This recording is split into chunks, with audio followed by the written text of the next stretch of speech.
সময় বাঁচাবার জন্য সবাই মেট্রো চড়ে, আর আজকে আমরা সময় নষ্ট করে অনেকক্ষণ ধরে মেট্রো চড়ে এসেছি। কেন জানো? বাচ্চাগুলোকে একটুখানি ঘোরাবো বলে।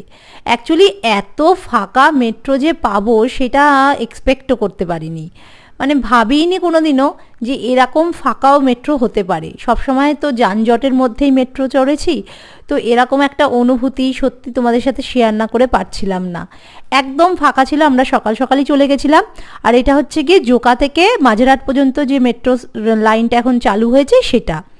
তো এইটার কাজ অনেক দিন ধরে চলছিল, এটার জন্য প্রচুর সাফার করেছি আমরা যারা সাউথ ক্যালকাটায় থাকি, কিন্তু অবশেষে মেট্রো চড়ে মনে হলো যে সেই কষ্টটা যেন সার্থক হলো।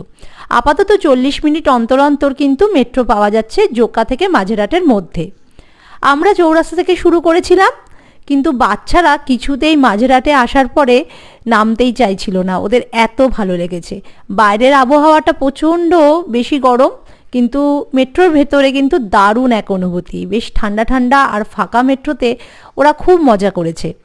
তারপরে মাঝেরহাট থেকে আবার আমরা কিনলাম জোকার টিকিট।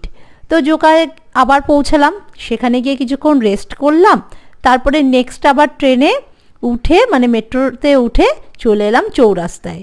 তো এরমভাবেই আজকে কাটলো দিনটা, বাচ্চারা ভীষণ মজা করলো।